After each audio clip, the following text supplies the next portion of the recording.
And you're very welcome along to The Snap, your American football show here on Off the Ball. We are brought to you as ever in association with the Lingus College Football Classic, Northwestern versus Nebraska at the Aviva Stadium on Saturday, August 27th, 2022. Check out collegefootballireland.com for full details. The brand new website is now live. We're back this week as we begin the countdown to the new NFL season, just a few hours away on this Thursday afternoon. I'm Ronan Mullen, and alongside me to chat through all the main talking points, joined by Off the Ball's resident American football guru, the Shannon Sharp to my Skip Bayless. It's Cian Fahey. Cian, how are things? I'm glad you gave me Shannon there. That's a compliment. I was weighing it up to see which one you prefer, but they're both esteemed broadcasters. One of them had a decorated football career, so that's why I gave you that one. We're going to get into the pick six, King, because that's what everyone's waiting for, but we'll get on to that in a second. Just broadly speaking, the last few weeks on Off the Ball, we've been talking about who won the transfer window in Premier League terms. I was just wondering, after such a busy off-season there, trades and free agent signings and obviously the draft itself, who do you think had the best sort of off-season of all the teams in the NFL? It's such a boring answer. Look, if we go back to last season, the Chiefs win that Super Bowl if Patrick Mahomes is anyway healthy. He clearly wasn't, and that was the major issue in the game. And the part of that was them missing both offensive tackles. And we can't assume they're going to be healthy, but they've brought in extra bodies. They've brought in rookies. They've brought in free agents, Joe Thuney from the Patriots. They traded for Orlando Brown. Orlando Brown isn't necessarily a great left tackle project there because he's been a right tackle for most of his career, played a little bit of left tackle last year. But just having 5 more bodies there up front who look like they're going to be healthy and effective for the year says to me the Chiefs are probably the winners, just because it's a combination of having the best quarterback in the league and a really high-level offensive line. That will normally do a lot for you. Coincidentally, even though the Ravens traded away Orlando Brown to the Chiefs, they've also done a lot of good work this year on their offensive line. So they're two teams that I thought had a really good offseason. But I'd probably give the Chiefs the edge just because in recent weeks the Ravens have just been dealing with different injuries on the offense, which is probably going to hamper them a little bit. Either way, they're kind of the boring answers. They're the two best teams in the league, essentially. The Cowboys will feel really good about tonight because Dak Prescott's coming back, even though it's not a free agent addition or a trade or even a draft pick. But and then you go to the draft where you had 3 young quarterbacks who look really good coming in. So there's a lot of positives and a lot of good reasons, but this is before week 1. Normally after week 3, all of these things look terrible again and we're wondering who's actually bad and who's good. And just in case any Houston Texans fans want to tune out at this point, did they have the worst off-season, or did anyone else capture your imagination in how badly they've done the last 7 months? I mean, they've had bad off-seasons for a long time, and obviously with everything happening with Deshaun Watson, he's not going to be a factor. They're calling him day-to-day right now, but there are reports that he's unlikely to ever play for the team again. I'd imagine there's also a real possibility he's unlikely to ever play football again. The Texans as a whole were going in a bad direction, and they relied on Watson to carry them through games a lot of the time last year. So they were already a bad team, and now you take away their best player, you take away the guy they were relying on, your new coach, you've got everything going on in there. It's a mess, but that's the benefit of being in the NFL. They can be a really bad team for a while, although they've traded away picks. They can be a really bad team for a while and bounce back up and get benefits from it in the offseason. But yeah, it's hard to look past them, especially now that the Jaguars have another quarterback they're looking to pick them up in Trevor Lawrence, who could be quite a good quarterback, I think. Yeah, so I think we've kept the people waiting long enough. It's time for the pick six. So I think we can all agree the most talked about agenda-setting segment in American sports, Cian. Let's get straight into it. Number 1, Lord of the Rings, and I think we all know who I'm referring to here. This is Tom Brady, who, what is he now, 44, 54, 64? He's back at it again. And quite remarkably, this team is totally intact. You think about Super Bowl winners of the past, they've sort of lost pieces here and there. The Ravens, close to my heart, Cian, as you know, in 2013, basically the whole team was savaged after they won the Super Bowl. The Tampa Bay are coming back in full force. I know you mentioned the Ravens and the Chiefs at the top of the show. Are Tampa Bay right there in terms of going back to back, or where do you have them in the field for Super Bowl contention? Yeah, I think Brady'd be close to retirement age if he was a guard at this stage. It's the value in that team, and you mentioned it there, they retained all their pieces. The value in that team is that they're so well-rounded.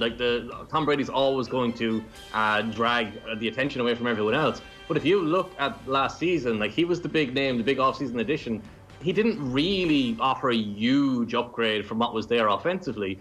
It's that he picked the right team. He went to a team where he had a bunch of weapons. He went to a team where they had a defense that was just emerging and becoming this high-quality defense. And we saw what Shaq Barrett and the rest of the defensive line did last year. They're still a terrifying team. And like tonight is the opening game of the season. And if you look at the Cowboys, you look at the Buccaneers, like Prescott is arguably, well, fully healthy Prescott. He's probably not fully healthy right now. But at this stage of his career, he's arguably a better player individually than Tom Brady is.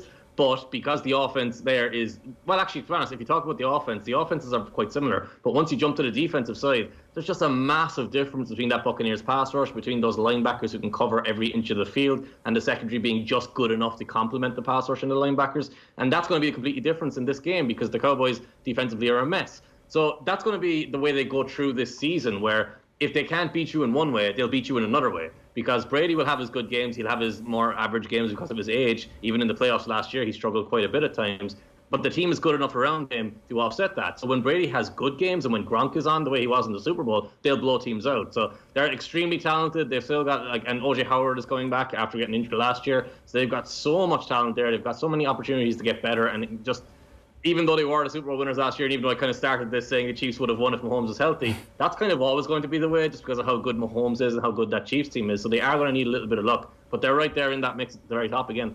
Yeah, I think the word unprecedented was used an unprecedented amount of times last season, where that pre-season that Brady had in Tampa Bay, like this year he's had a bit more customary experience where he's got into the flow of things a bit more. Like you saw last season, they were 7-5 before the bye week, and then they sort of cleaned house for the remainder of the season. Like they never looked back and built that sort of momentum. You'd expect them to start fast. Like there's people talking about them going undefeated with this extra game in the season. It's going to be hard to see, but they are pretty stacked. And I think most people, you think of all the people who were rumoured to be leaving in the off-season, they've decided to stay. So it's clearly a case of Tom Brady's on a ticking clock and they're thinking we have one more shot at a Super Bowl. I feel like Tom Brady wasn't exactly following those COVID guidelines last off-season though, so I'm not sure how much of a benefit he's really getting this year. That's a fair point. Him and Scotty Miller were best friends. I don't know how they got so acquainted, Cian, without throwing the ball to one another. Here we go, for sure.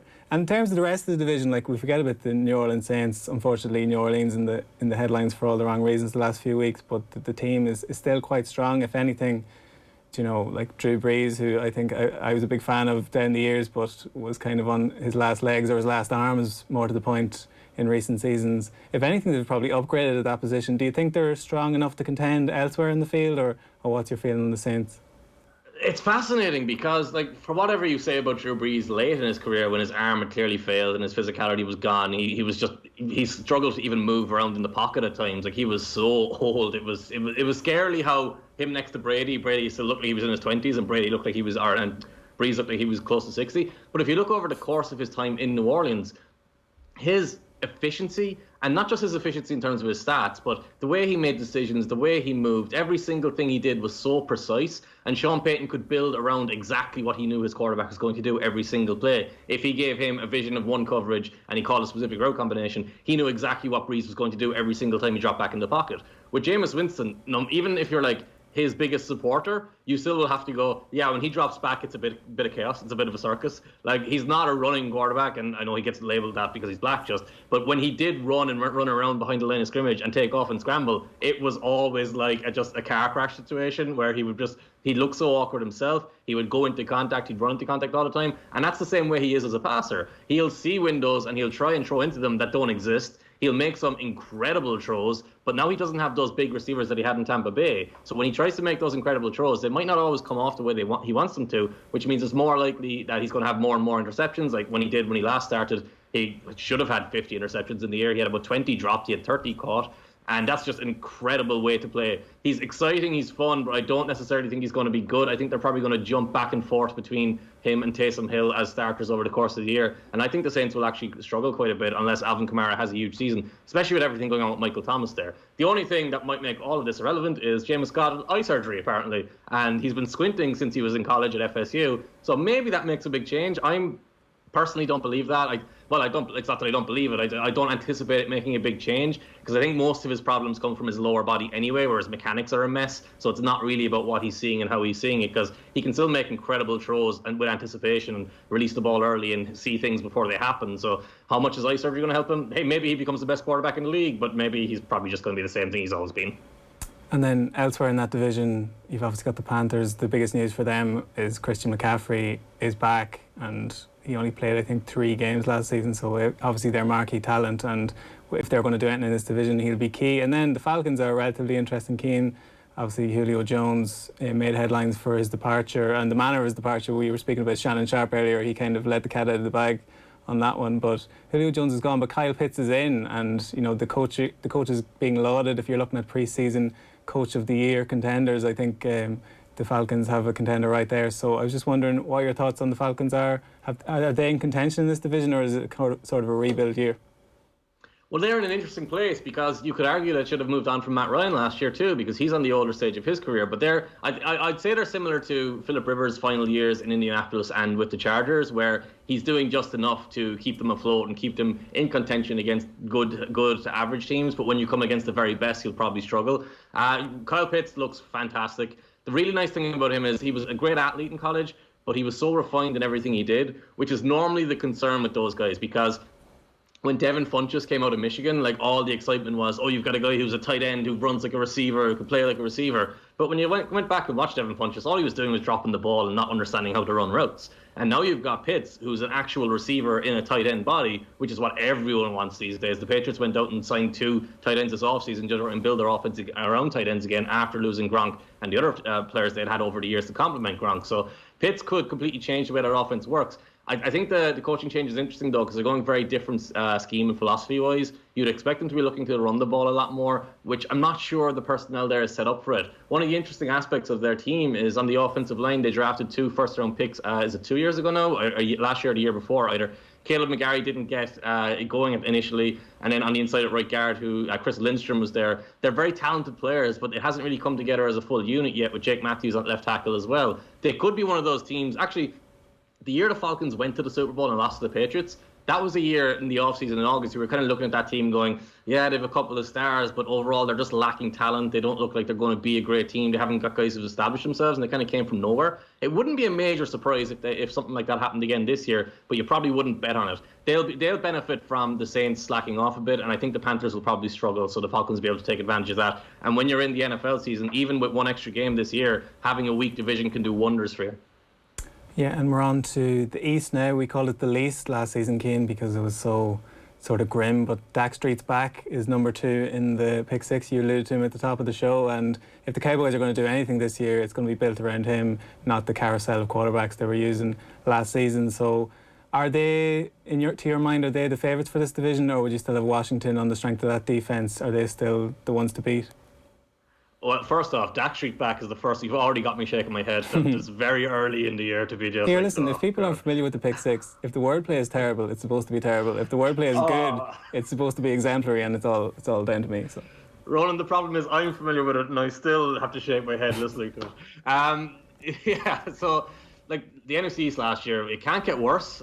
But they've added Ryan Fitzpatrick, so maybe it's going to get worse. I mean, a 40-year-old Ryan Fitzpatrick is hardly someone you want to be putting down as your favourite. So you have to look at the Cowboys and think, yeah, they are probably the easiest choice. Like the Eagles obviously traded away Carson Wentz. They look like they're taking a step back with Jalen Hurts. Not necessarily because of Jalen Hurts, just because the direction of the team as a whole doesn't seem to be building to contend right now. They seem to be trying to enter a reset period, kind of a soft reset where they're seeing what Hurts has, they're seeing what they can get from him to move forward. I guess you've got to look at the Giants then. The Giants versus the Cowboys as the best teams. With Washington, if Ryan Fitzpatrick can be effective, we've just tried this so many times. The benefit there for Washington is the defense looks like it's going to be incredible again. But we saw last year that you can only really go as far as your quarterback can take you once you reach a certain time of the year, once you get to the playoffs.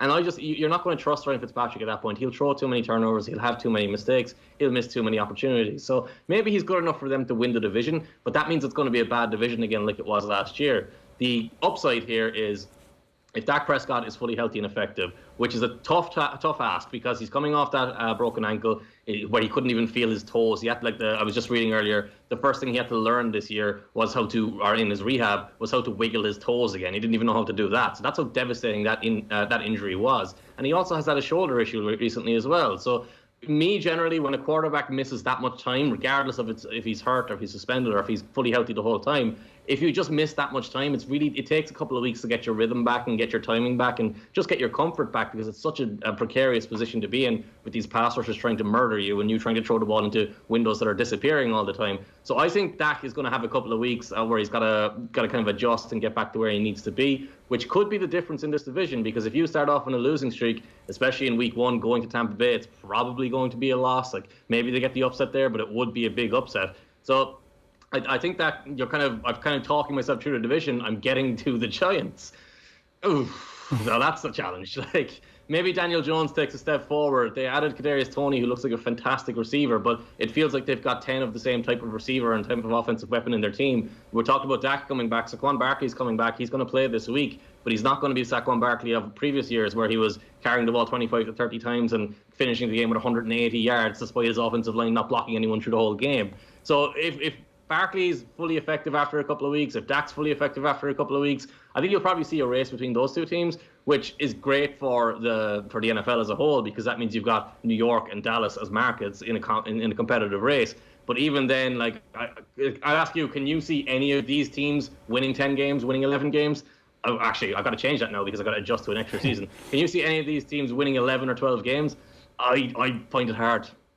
No, like, if we talk about defense wins championships, not that any of these teams are in the conversation for that, but they're all, apart from Washington, quite weak. And then if you look at the opposite side of the ball for them, they just have nothing much going for them at the quarterback position. So as you mentioned, it's going to be difficult. The Dallas Cowboys will be worth watching, if for no other reason that they've got that such array of talent, and if Prescott can stay on the field, he'll have great options to throw to. Ezekiel Elliott looks, aesthetically at least, in good condition, but we know the trajectory of running backs isn't necessarily, the later they go into their 20s, doesn't necessarily excel, which is why Le'Veon Bell signed for the Ravens. I'm not quite sure about that game, but we might get to that later on. For now, we're going to move on to... Ronan, we should say before we move on, though, this division has some incredible wide receivers in it. Yeah. So, like, we get to see CeeDee Lamb properly this year, because after Dak got hurt last year, he wasn't getting any service. Amari Cooper and Michael Gallup are obviously established and really, really good. But when I mentioned Ryan Fitzpatrick, we should note Terry McLaurin looks like he's going to be an unbelievable superstar of, like, generational level quality. And with Ryan Fitzpatrick, as bad as Ryan Fitzpatrick is,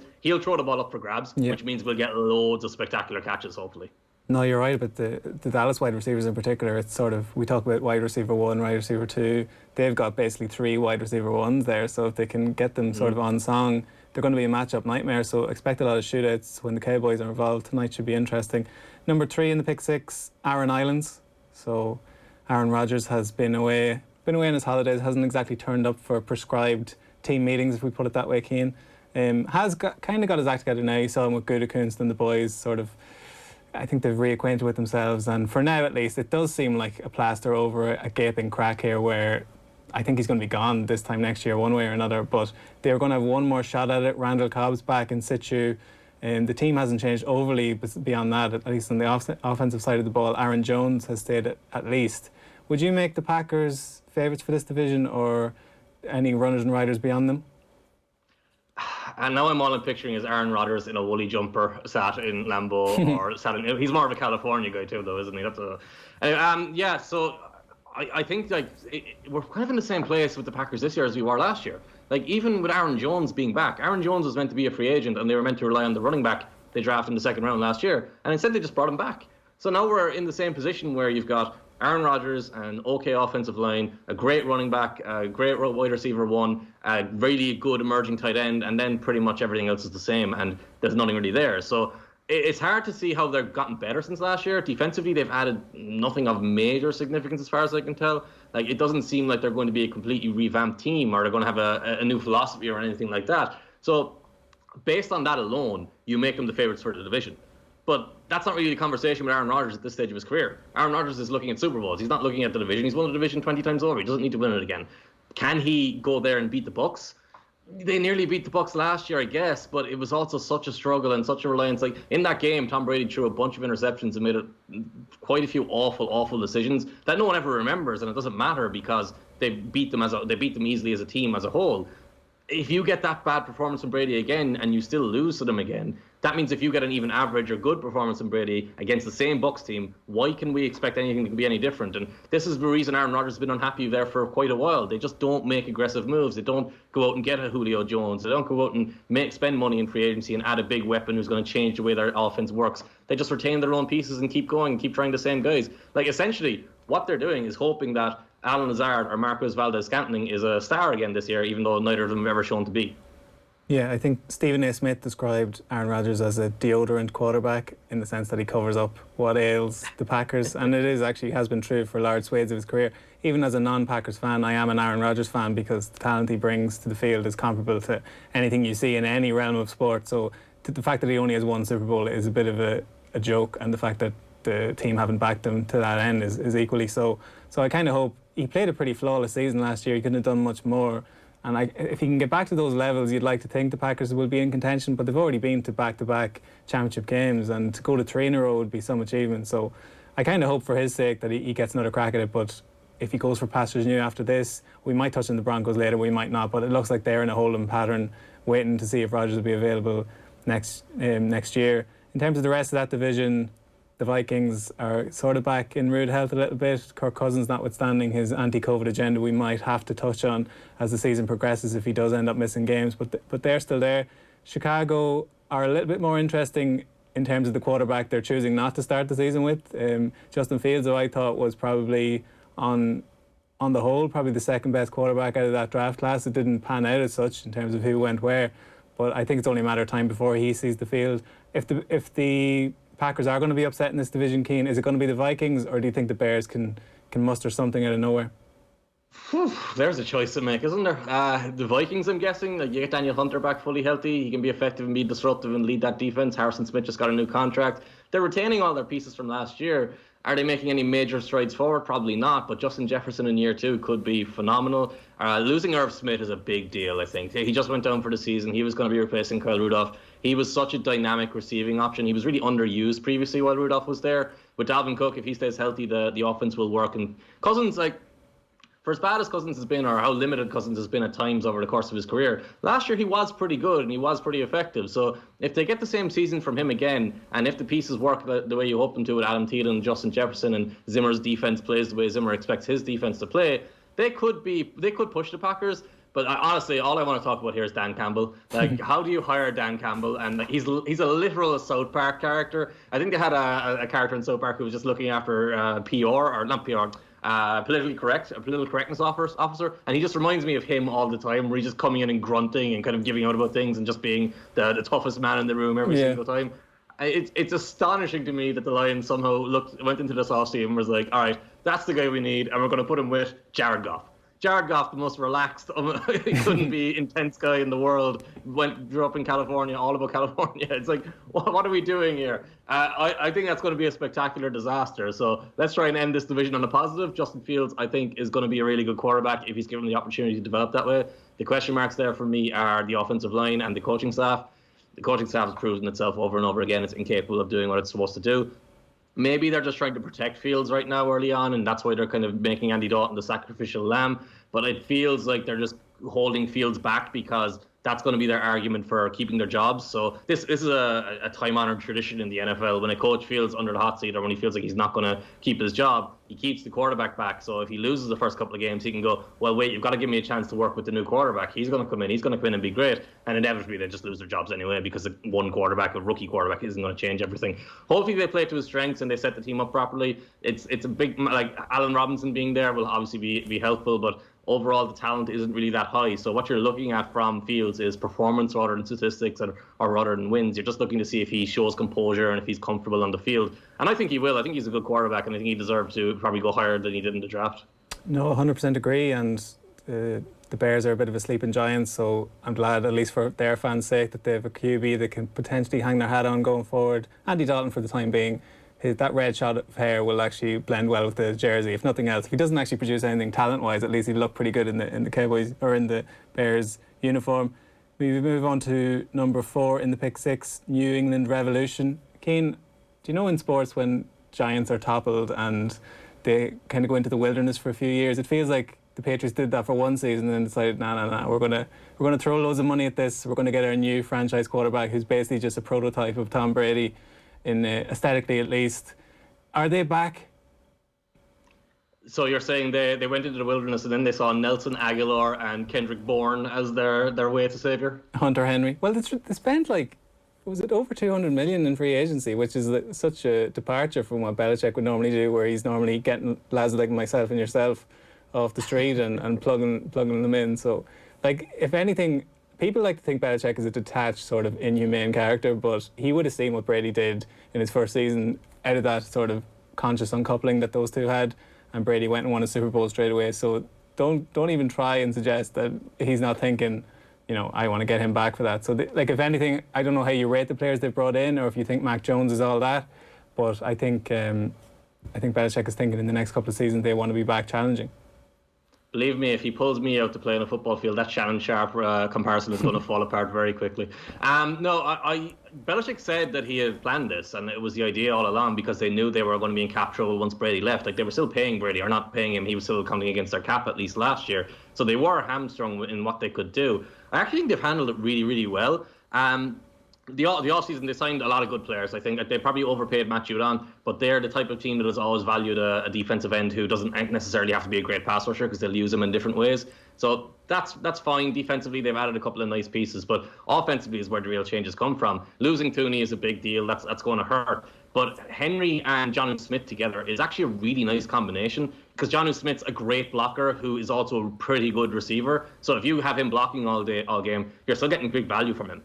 Hunter Henry is a great receiver who's good enough as a blocker, so you can use the two of them together all the time, and you can use the two of them to keep the defense off balance. I joked about Nelson Aguilar and Kendrick Bourne, but Aguilar had a great year last year with the Raiders. His problem has only ever really been catching the ball, and he's always been a little bit of a scapegoat in Philadelphia, because his drop issues weren't actually that bad. They just came up in big moments. He had deep drops, he had drops in the end zone, and that's where it really hurt him. Overall, he was actually more efficient than his reputation suggests. And Kendrick Bourne had pretty good year in San Francisco when given minimal opportunities. But obviously they'll be looking towards Mac Jones and the running game with Deontay Harris, who's going to be the main guy now. So the offseason for the Patriots, it really kind of hinges on what you think about Mac Jones. And a lot of people looked at Mac Jones and went, plays for Alabama, AJ McCarron, he's just AJ McCarron, he's going to be terrible in the NFL because he's playing at Alabama where he's got all these great players. And it didn't help Mac Jones that all of his receivers were considered superstar talents, and a lot of them got drafted in the first round. And when you actually go back and look through it, the receivers are pretty good. They're pretty damn good. But what Mac Jones was doing was really high level as well. He's not this phenomenal athlete. He's not this guy who's coming out and doing spectacular plays. But what he does really well, and was doing really well in college, is create space for his receivers with his eyes. He understands coverages at such a high level, and he understands how to move defenders that his receivers look like they're wide open because they ran a great route or because they're really fast. But oftentimes it's because the quarterback has moved the cover a deep safety out of his position with his eyes and then come back to throw it to the proper receiver, to the proper spot, or he's manipulated a linebacker underneath. And he's doing that already in preseason. And I think that's probably where Belichick decided, okay, let's move forward with him as our starter. Let's move on from Cam right now, and let's just be all in on him. And he's going to struggle for the first couple of weeks, because all rookies struggle initially. But we're going to rely on the running game. We're going to give him 2 tight ends. Tight ends are typically easier to throw to than receivers for rookie quarterbacks, just because of the routes they run and the size of their bodies. So I think they're set up really, really well here, and it's going to be such an incredibly good matchup in week 1 against the Dolphins. And the simple reason for that is the Dolphins have a great roster, and the coaching staff looks pretty good. But Tua is still a major question mark. He was not good as a rookie, and he showed major limitations. So if Tua takes a step forward, we've got a really good team. If Tua is where he was last year, we've got a really good game, a competitive game between two teams that are kind of similar, that built at different stages of their building processes, but similarly built, so the contrasting styles will be there. And if Tua's not good, if he's actually flatly bad, then you get Jacoby Brissett in, who could completely change the way that offense works and the way that defense works, or the way that team works, because he throws the ball deep with greater proficiency than Tua did last year.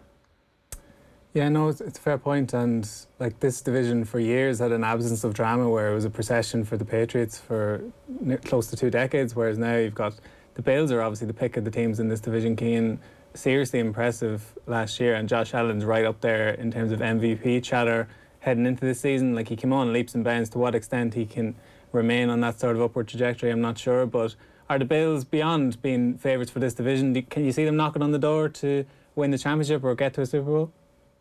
I think they'll actually regress. I think they're very similar. Actually, the Falcons, I'm getting mentioning that Falcons team again for some reason. The year Matt Ryan won the MVP, he had a season where his receivers dropped very few passes and his opposing defenders dropped a lot of his interceptions. And then the next year it came back to reality a little bit and he just came back to the pack. He was still a good quarterback, but he wasn't at the heights with Aaron Rodgers and with the greats he was being compared to the previous year. I think that's the same situation here. You had a great offensive line in Buffalo last year. You had receivers who were played out of their minds and all the weapons in the offense was perfect. Now, that's not to say they'll be a bad team. I think they'll be right in the mix in the AFC East. But I definitely see them as, and similar to the Browns actually, who we'll get to, I think I see both of them as kind of peaking a little bit last year. They'll come back down to earth a little bit this year, and then maybe they can build from there again to become into a contender. It doesn't feel like they added big pieces or they added difference makers in the offseason to become great players. And you're like, if you go back to that playoff game when they lost to the Chiefs, a big part of that was Allen missing a lot of throws and giving opportunities to intercept the ball away as well, which was a theme of the season. So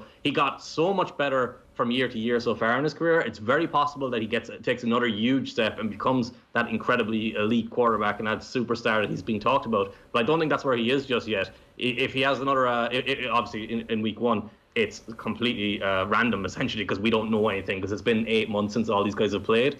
But if he takes that step forward, he'll be great. If he stays where he is, I think the Bills will probably take a little bit of a step back just because they've established who they are. They're not an old roster, but it doesn't feel like they've freshened things up at all either, you know. Yeah, no, it's fair. And the Jets obviously in that division as well, like the laughingstock of the NFL for a fair few years, but at least they're trying to get their house in order at this stage. An impressive coach in Robert Saleh, and Zach Wilson like bolted to the top of the draft there, and they've put all their faith in him. So having had a few busted flushes at quarterback, hopefully for their sake this one actually clicks for them. Number 5 in the pick 6, McVay watch, Sean McVay, Cian, and this is the best division in football without question. I think Matthew Stafford has come in there, and after Sean McVay has he manoeuvred his team to a Super Bowl, has had them in contention for most of his tenure in the NFL, an impressive sort of guy, turned down the big bucks to host Monday Night Football because he sees something in this team, and of course he would because they've spent a huge amount of money on their first choice players. Isn't great depth there, but if they can keep everybody healthy with Stafford in situ here, I think they've got a great chance. They're going to be fun to watch. I think there's a tendency, and it's not just in football, but there's a tendency in life when you make decisions and you make a wrong decision or you're invested in someone who is a certain way. After you move on from them, you go to the complete opposite and you go to the opposite extreme and you find yourself buying into something that's completely not what you failed at before. And that's the best way of describing the Jared Goff, Matthew Stafford trade. It was clear that McVay was frustrated with how limited Goff was playing outside of structure. The only positive plays they had were plays that McVay completely structured out and built for him. And with Stafford, you'll get a guy who can make big plays outside of structure. Everyone has seen his highlights at this stage. He's been in the league for so long. Like, he can make any throw you want him to make, and he'll do it from the left flat, he'll do it from the right flat, he'll do it after running around in a circle behind the line of scrimmage, holding the ball for 6 seconds. And it's incredible to watch. But in the play-to-play, the efficiency aspects of the game, he's not going to be as consistent within the structure, which is going to create an interesting dynamic because McVay is obviously a little bit of a control freak as well. He wants everything to be run in very specific ways. So if Stafford makes too many mistakes playing the way he plays, which has been the story of his career, you could see that blowing up on itself a little bit. But if he actually finds the perfect blend of the highlight plays and McVay sets him up for the easy throws that keeps the offense ticking over, then you could have a really interesting team. And Aaron Donald's best years won't be going to waste like it feels like they have been over the last couple of seasons. I think they had to make a move. They've always been aggressive. The decision to go for Stafford was probably the best option they had, but it's also not necessarily a great option just because it was the best one they had. At the very least, it shook up the league and it gives us some really interesting stuff to watch early in the year, because I think we're going to know very quickly if this is going to work out really well or if it's going to be just a bit of a disjointed team or an incomplimentary group or tandem, I guess. Yeah, and I mentioned how stacked this division is. Like, I think we had a very similar conversation with yourself and Ger this time last year, where we kind of were. I think people were picking the Cardinals as their sleeper team, even though if they are being picked as a sleeper team by everybody, then they're no longer a sleeper team. But this year, I think everybody sees them coming, and they're going to be right there with them on paper. At least when you look at JJ Watt, like, he's not the force of yore, but he's still a top name added to that team, alongside Chandler Jones, who's back and looking well. And AJ Green's in there. Like, I know DeAndre Hopkins, Kyler Murray, like, they're fairly star-studded. And then you look elsewhere in the division, 49ers were injury ravid last year, but they've got most of their pieces back. And the Seattle Seahawks are always there. Like, since Russell Wilson's got in there, they've been a regular in the postseason. So he was one. I think he got a little bit of the Brady's about him, where he was looking for greener pastures, thinking if Tom Brady can go elsewhere and win, maybe I can too. But he's staying. So I don't know if you want to rank these four in order, Cian, or where do you think this is going to shake out in terms of 1 to 4? My God, I think, to be honest, this is the toughest decision to do that. That's probably why you asked me this question. I'd probably go Seattle, just because you've got that proven nature at head coach and quarterback. I'd probably put them 1. I'd probably put the I'd probably put the 49ers 2, just because at some point they're going to transition between Garoppolo and Trey Lance. Maybe they'll hold off for the full year, and if they do that, then you're starting Jimmy Garoppolo for the full year, so that's not necessarily a positive. Then I'd look at the Cardinals and then the Rams. It's the whole division is right next to each other, though, so that list is pretty meaningless. The most interesting aspect of these 4 teams to me is the Cardinals, because you didn't even mention James Conner there, who they've added as well. Like, they've made some really good moves, and on paper, you look at that team, you're like, yeah, that's a really good team. They should be great. Kyler Murray looks fantastic. Like, he's going to be a really good quarterback. DeAndre Hopkins is DeAndre Hopkins. We don't need to even mention anything further. J.J. Watt maybe still has a year left in him. Maybe he doesn't need to be a great player because Chandler Jones is there anyway, so he's just a compliment. But the problem is the head coach. Cliff Kingsbury spent all of last season running 5, 6, 7, 8-yard curl routes, which makes no sense. That's a route where you run 5 yards upfield, you stop, you turn around, and you look at your quarterback. And he didn't do that with one receiver on the field. He was often doing it with 3 out of his 4 receivers, 4 out of his 5, or sometimes even all 5. And that's the basis of his offense, which you don't need to be a genius to understand. You've got a quarterback who's got a rocket arm, throws incredible deep passes, throws incredible intermediate passes, and can run around when there's space created for him underneath to rack up yards, like probably the best since Michael Vick. Well, actually, Lamar's there, so maybe outside of Lamar, the best since Michael Vick. But like, if you have just your receivers running 5 yards downfield, that's not opening the offense up. It's not creating space, and it's not giving them opportunities to create big plays. So if they can move away from that style of play calling, this could be one of the best teams in the league, just because that's how talented they are at the top. But if they stick with the same type of play calling, they'll probably be looking at the 500 team like they were last year. They finished 8-8, 9-7, 7-9, whatever they were. Either way, they underachieved last year. This is a team on paper that should be winning 12, 13, and 14 games, and the head coach just limits them back down to 9, 8, and 7. If that happens again in this division, that actually could that could drop a little bit lower again, just because of the quality of the teams around them. Yeah, no, it's going to be really interesting. It's a hard one to call. I did kind of throw that grenade your way because it's a difficult one to rank. As you said, finishing 4th in this division there could be no shame about it, because it's going to be so hotly contested that I think it's going to be down to the wire, to be honest. And then we move on. Better than the NFC East. Oh, you said it. And then number 6 in the pick 6 is Law and Order, and Trevor Lawrence has done the unthinkable, Cian. He's made the Jacksonville Jaguars must-watch television, so I think we're all looking forward to seeing how he gets on.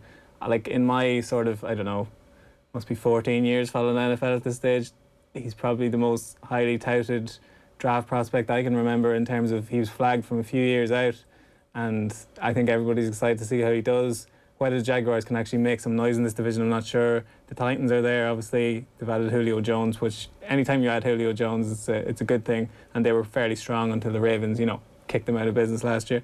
The Colts have Wentz is back, and with Frank Reich, so we'll see how they get on as a pair. And then we don't have to go into the car crash of the Texans again, but I don't think they'll be in the conversation necessarily. So Trevor Lawrence on the whole, like, I don't know if you've seen much of him in pre-season, but on paper at least, are you expecting him to live up to the hype? I mean, you've just got to look at him. He won all through high school. He won all through Clemson. Like, he was undefeated for seasons, won national championships, and then he even managed to win the quarterback competition with Gardner Minshew. Like, who could have seen that coming? Lawrence, I really like him individually. I think he's got some inconsistency issues that Zach Wilson and Mac Jones don't have. He's more of an athlete, though. He's got a really incredible arm. He makes good decisions when he's throwing the ball, but he makes some questionable decisions with his movement within the pocket and how he reacts to pressure. That's going to be a big detail moving forward. I've kind of mentioned this a few times with other teams, but the interesting aspect here is how the quarterback connects to the coaching staff, because this coaching staff is so unproven. We don't know what we're getting from them. It's like Urban Meyer, and it's what his style is or what his philosophy is will become evident. But if you just look at the team, James Robinson there looks like Trevor Etienne actually was meant to come in as a rookie, but he's injured now. But James Robinson comes in there. He can set the tone for the offense. If they want to protect Lawrence for a while, they can rely on the running game. They have receivers there who are good enough to get the ball underneath and easy throws and turn them into big plays. I think Laviska Shenault could be a Percy Harvin type of player. He's going to have a big year if they use him correctly, but it all keeps coming back to that. If they use these guys correctly, they'll be in the mix as like for the Jaguars, if you're an 8, 9, 10 win team, that's a huge victory for you. That's desperate. You'd be desperate for that. But even if you're 5, 6, and 7 wins and Trevor Lawrence has a good year, you're still absolutely delighted because you're just looking long term. And I do think this team is actually capable of winning a lot of games because defensively, they have a lot of talent there as well. You've got the other Josh Allen, the guy that no one knows about, the defensive end there. And you've got Miles Jack, who's still there as well in the defensive front, who's a phenomenal football player. So there's a lot of talent there. There's a lot of pieces to work with. It's just a matter of how this new coaching staff and this college coaching staff, I guess as you would call it, like the last team to do this, well actually the last team to do this was Cliff Kingsbury, but even he wasn't comparable because he was a failed college coach. Before that, you're going back to guys like Chip Kelly, I guess. So there's not necessarily a Pete Carroll, I suppose, is the precedent of success. So if the Jaguars have the next Pete Carroll, hey, this could be really interesting. They could be really good really quickly. If they've got the next Kingsbury or Chip Kelly, it could be ugly pretty quickly as well. So we'll find out. And like most things, we'll find out over the first 4 to 6 weeks. And Lawrence hopefully will live up to his potential, up to his hype. I don't personally see him as that same generational player. Like Andrew Luck to me was a better prospect. A couple of other guys over the years have been better prospects too. But I do see the potential for him to be one of the best quarterbacks in the league too. Good stuff. And they didn't make the pick six this time because I'm sure I'm going to be inundating the listeners with Patrick Mahomes and Lamar Jackson chat for the rest of the season. We did touch on them at the top. Just on those two divisions, Cian, the Ravens and Chiefs, are you favouring them, or can you see, like the Browns have been obviously well hyped for the last few seasons, but you'd expect the Chiefs to come through in the West? Is that the way you're seeing it? Yeah, I think those divisions aren't necessarily that interesting because you can write off a couple of teams in there. The interesting aspects are like the Broncos having Teddy Bridgewater, I think is actually going to be a really big upgrade for them, and I think it's going to settle the offense a little bit with Von Miller coming back on the defensive side. They could be better than people think. Do I think they'll be a playoff team? Probably not. They definitely won't be a contender. So there's limitations there. Justin Herbert, if he gets protection from his offensive line, was phenomenal as a rookie. He could propel that Chargers team to actually contend with the Chiefs. The Raiders are always kind of interesting, even if they're not good. The Steelers, going back with Ben Roethlisberger, just seems crazy to me. I don't think they're going anywhere. If the Bengals just get Joe Burrow healthy for a year, they'll be happy, so they don't really care too much about how many wins they get. And then you look at the Ravens. Like the Ravens are really interesting to me, and it's not just because we're a Ravens-obsessed show, but the fact that J.K. Dobbins has gone out and a couple of receivers are missing as well right now, that's going to put a lot of pressure on Lamar. But there's a huge difference this year compared to last year, where the offensive line has been rebuilt. They've now got, to me, at least 4 positions on that offensive line that are settled with at least average starters.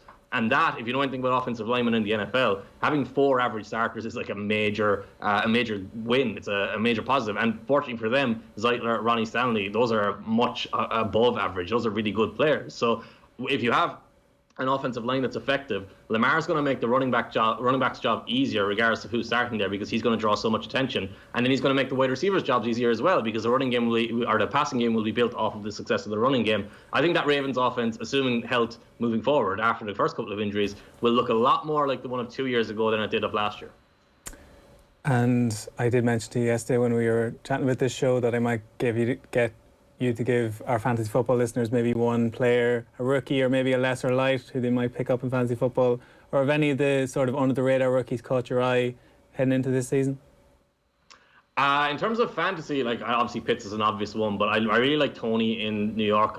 Hopefully he's going to be a really effective receiver. Jamar Chase has had really struggled in preseason, which has kind of dampened his excitement a little bit. So you might get him a little bit more value right now. He's going to be a really, really good player. I'm not concerned about early drops or struggles in preseason. Once he gets on the field with Burrow and T. Higgins across from him, he'll be really effective. In terms of non-fantasy rookies, Christian Barmore is similar to Aaron Donald to me in New England. Obviously not Aaron Donald. He's going to be that interior pass rusher. I'm fascinated to see how he goes because the Patriots drafted a guy called Dominic Easley a couple of years ago who was going to be incredible but had 3 ACL surgeries, so his career was basically ended before it began. He played for the Rams a little bit after. And then Rashawn Slater in Los Angeles with the Chargers, he's going to be Justin Herbert's left tackle. And if they put a decent offensive line in front of Justin Herbert, the opportunities there are endless. The problem is Slater was really inconsistent in college. He's great in space, great getting out in screens, great as a run blocker, but he gets beaten up a little bit when he's getting tight and he's in the battle of wills, I guess, or he's got a little bit of limited strength. So how they use him is going to be vital there as well. If that works out, the Chargers could take a massive step forward. But we say that every year about the Chargers. They're always our dark horse team and they never actually do anything. So